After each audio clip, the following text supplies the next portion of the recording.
Bonjour, bonjour tout le monde. J'espère que vous avez passé un très bon week-end et que vous êtes d'attaque pour cette semaine sur les marchés.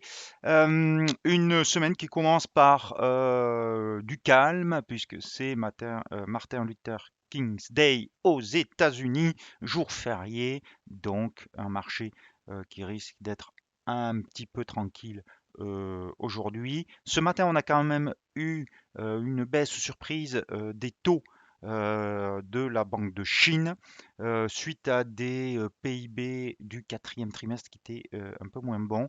On a un ralentissement en Chine et une banque centrale qui s'inquiète du ralentissement qui pourrait s'accentuer ou qui pourrait avoir lieu dans l'empire du milieu. Baisse des taux d'emprunt sur la Chine. Ça n'a pas eu beaucoup d'importance sur le marché des changes ce matin. Il y a pas eu, le yuan a baissé un petit peu, mais les devises océaniques auraient pu aussi accuser un petit peu les coûts comme le dollar australien ont légèrement baissé, mais n'ont pas chuté. Le fait de la semaine, ou plutôt il y aura plusieurs chiffres, mais demain matin on aura la réunion de la Banque centrale du Japon.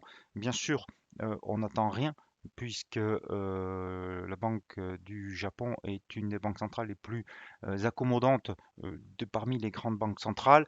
Peut-être un changement de ton à surveiller. Donc, on verra ça demain et l'impact sur les yens, mais certain qu'une paire de devises comme le dollar yen aujourd'hui, ça va être difficile à traiter avec une banque japonaise et un dollar qui est fermé, enfin pas le dollar, mais les Américains qui sont à la maison aujourd'hui. Euh, voilà. Sinon, on a un rebond du dollar qu'on va voir tout de suite en graphique, mais d'abord l'avertissement sur les risques.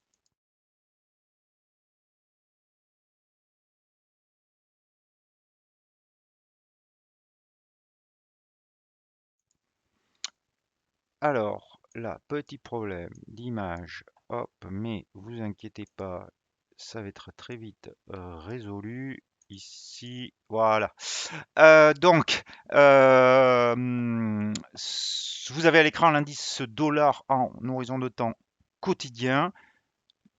Pas besoin de vous faire un dessin, puisque je vous avais dit hein, qu'on est dans un trend quand même qui reste haussier, euh, avec ses sommets et ses creux ascendants, mais on avait une consolidation qui peut représenter un schéma de distribution selon la théorie de dos et qu'on a cassé. Donc ce train haussier pourrait commencer à s'épuiser ou à se retourner. Euh, on reste toutefois au-dessus de la moyenne mobile ici à 200 périodes, donc une moyenne mobile de moyen terme qui est haussière, mais, euh, mais on a des premiers signaux d'affaiblissement. Alors, est-ce que c'est vraiment un affaiblissement?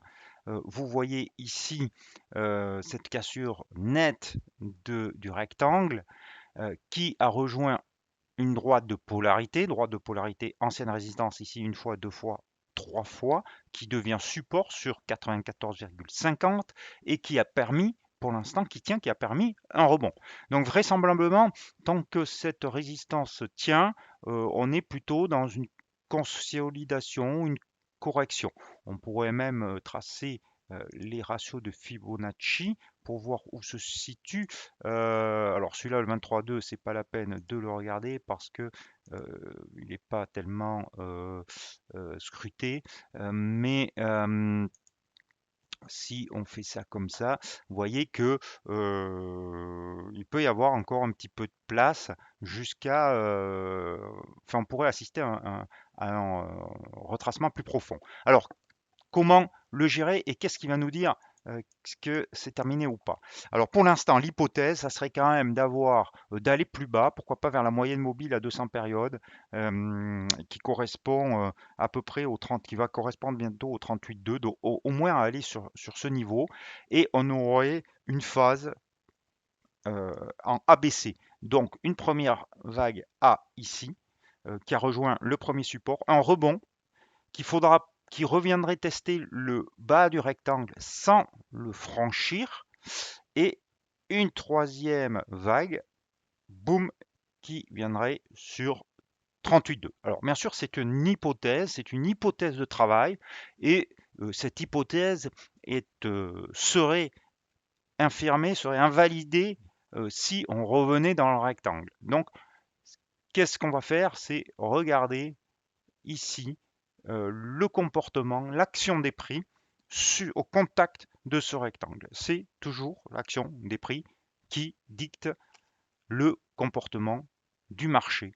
Donc ici, un doji, un avalement baissier, un marubozu seraient des indications que la correction reprend et revient à minima sur ce support et vraisemblablement plus bas, mais pour l'instant, nous n'avons pas cette, cette indication puisque nous ne sommes pas au contact du bas du rectangle. Et la bougie du jour va sans doute pas compter pour grand-chose puisque encore une fois, les Américains sont fermés. Nous allons aller voir l'euro-dollar qui est dans la même situation. Alors, intéressant l'euro-dollar, intéressant pourquoi? Parce que vous voyez que lui, il a retracé quasiment sur le haut du rectangle. Donc c'est le miroir de l'indice dollar et qui correspond aussi à cette oblique baissière. Et vous voyez que euh, ce petit retour, ce petit pullback ici depuis vendredi s'est arrêté sur cette oblique baissière qui, je vous le rappelle, si on prend hop, un petit peu de hauteur, avait servi de résistance sur toute la baisse et qui maintenant servirait donc de support. Donc ici, on aurait un cluster, un noyau de support qui serait aux alentours de mercredi, donc, qui pourrait entraîner un rebond de l'euro-dollar. À surveiller donc. Alors, on n'en sait rien du tout. Vous ne pouvez pas le savoir. Euh, Peut-être que l'euro-dollar va replonger, repasser en dessous. Mais dans ce cas-là, on aura une indication que ce rebond était très faible et que les vendeurs ont repris la main. Mais si on avait dans la semaine une bougie verte assez puissante ou une figure d'hésitation en forme de doji au contact de ce support, on aurait une indication que la correction de cette vague de baisse n'est pas terminée et reprend et pourrait aller vers cette résistance qui reste l'objectif, 1,1525, tant qu'on est au-dessus pardon, de 1,1383. Voilà, donc pour cette semaine, surveillez 1,1383. Si on a un rebond, on visera l'objectif qui reste 1,1525 tant qu'on est au-dessus de cette ancienne résistance qui devient support et qui est doublée par l'oblique baissière. On va aller voir le dollar yen avant demain. Hein, alors le dollar yen est intéressant parce que il a eu une correction beaucoup plus importante. Alors on était dans un mouvement haussier, mais il a eu une correction beaucoup plus importante que ce que j'avais anticipé. Mais l'action sur les prix nous a jamais montré qu'il allait rebondir. Or, ce qui s'est passé vendredi, alors ça à côté là c'est la bougie d'hier, donc des 2 heures en Océanie, ça n'a pas beaucoup d'importance. Mais vous voyez quand même la reprise ici après ce chandelier qu'on pourrait qualifier de marteau, qui est une figure de retournement. Cette longue mèche basse indique que les acheteurs ont réussi à contrecarrer la pression vendeuse. Donc, cette reprise est intéressante.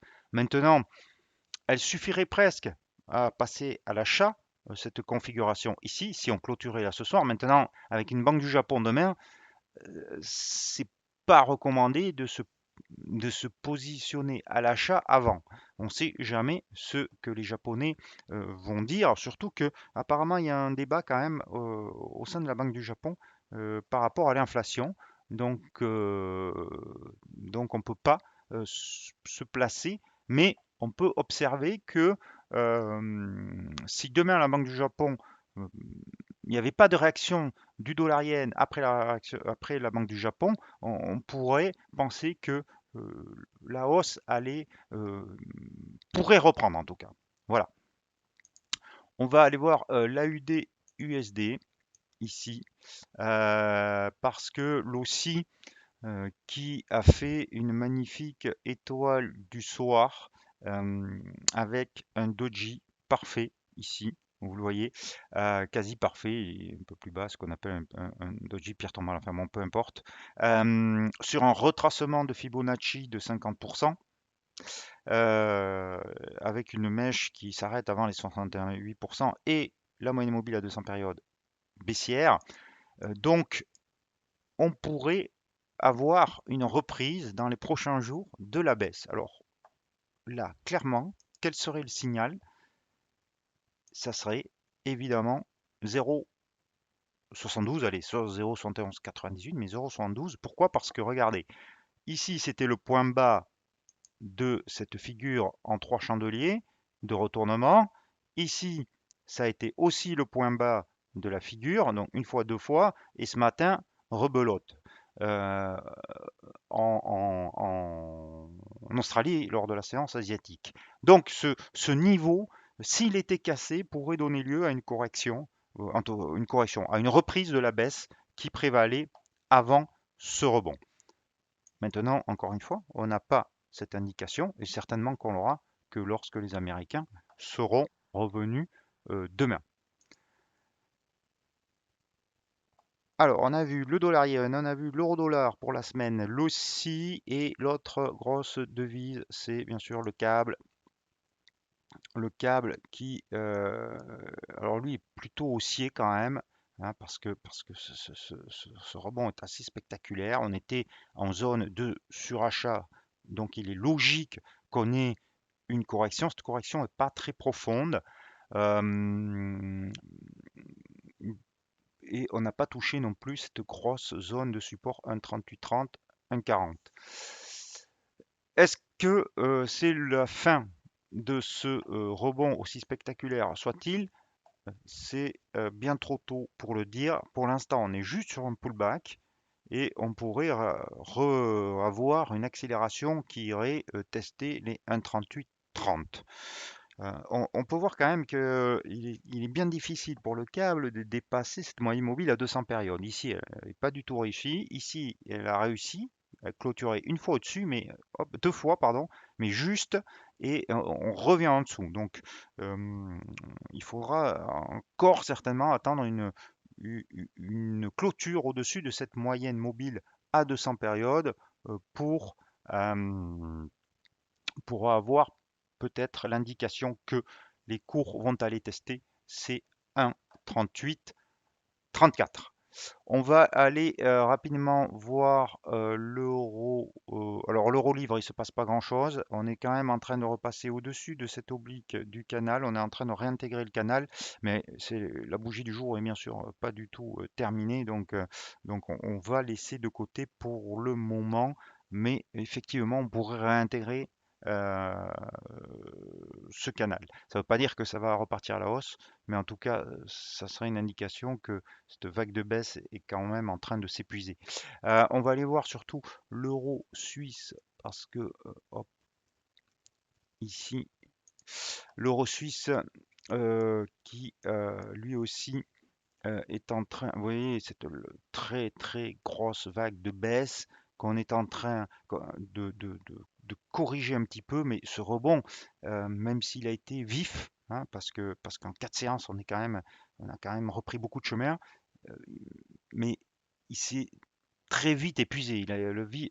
La rapidité du rebond a été aussi vive que le, le- la petitesse dans le temps. Euh, donc, euh, on a. Alors, c'est difficile de dire. Est-ce que le rebond est terminé et on repart complètement à la baisse, ou est-ce que on va avoir une correction en ABC avec une première phase A ici, une phase B ici, et on remonterait phase C ici vers un retracement Fibonacci par exemple de 38,2, ça serait un bon point, donc qui se situe sur 1,0560, voire peut-être un peu plus haut. euh, avec ce gros noyau de résistance ici, avec le retracement de Fibonacci de 61,8 et le passage à la moyenne mobile à 200 périodes. Pour l'instant, euh, pas possible de le dire puisque on voit après ce pullback de 3 jours cette hésitation au contact des moyennes mobiles à 200, 200 périodes de 13 et 34 périodes qui sont flat. Donc on voit bien un marché qui hésite à prolonger, à reprendre le rebond ou à renouer avec la baisse. Je crois qu'on a fait le tour. On va aller voir le dollar suisse. Pour voir qu'il est toujours ici dans son range canal horizontal, un point de contact, deux points de contact, 1, 2, donc un canal horizontal parfait, un peu large, avec des rebonds donc sur les bornes basses, euh, mais qui pour l'instant n'accélère pas pour aller au minimum vers le milieu du canal 0,9250, milieu du canal qui avait empêché ici à plusieurs reprises les cours d'aller tester le haut du canal. Donc là aussi, pas grand chose à faire. Alors ceux qui veulent vraiment traiter peuvent peut-être acheter ici avec un stop sous 0,9080. Ça donne quand même 50 pips de risque, ce qui n'est pas rien, pour viser 100 pips de gain. Le risk-reward est tout à fait acceptable du coup, mais ça reste, il n'y a pas de tendance quoi. En fait, c'est un deal un trade qui pourrait prendre du temps, qui pourrait être un petit peu mou. Voilà. Voilà. Hop, voilà, pardon. Voilà, voilà ce que je pouvais dire aujourd'hui sur le marché des devises. Bien sûr, pas grand-chose puisque les États-Unis sont fermés. On sait que quand les anglo-saxons sont pas là sur les marchés financiers, c'est un petit peu compliqué. Alors, c'est pas pour votre gouverne, c'est pas le pire quand les États-Unis sont fermés sur le marché des changes, parce que le marché des changes, le plus gros du marché se traite à Londres. Mais malgré tout, euh, le fait qu'il ne soit pas là en lundi, après un week-end, c'est sûr que ça n'aide pas vraiment.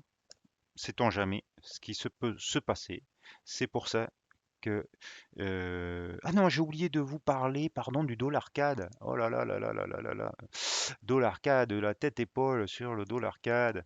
Voilà, tête-épaule sur le dollar CAD. Attendez, je vous le mets à l'écran, voilà. Le dollar CAD, donc bien sûr, elle est toujours valable, hein. Donc on a eu ce petit rebond presque au niveau du premier objectif à 1,2430, mais tant qu'on reste sous la ligne de coup à 1,2620 et sous l'oblique ici baissière, l'objectif final il reste toujours sur 1,23. On a vu, alors aujourd'hui, encore une fois, hein, ça c'est dimanche, ça c'est lundi, ça risque de stagner un peu. C'est plus demain qu'on va voir si ce rebond va se poursuivre vers la ligne de coup. Et alors là, on aurait une théorie, une pratique qui rejoint la théorie avec une première phase A, B sur la ligne de coup et C pour l'objectif final, ce qui serait parfait. Mais pour l'instant, nous n'en sommes pas là. On verra ça demain. Voilà, là j'ai fait le tour. Je vous souhaite à tous et à toutes une de très bonne après-midi, de très bons trades. Votre stop loss, vous ne pouvez pas savoir ce que vont faire les prix, mais vous pouvez garantir votre capital, vous pouvez contrôler votre risque sur les marchés. Bon après-midi, à demain.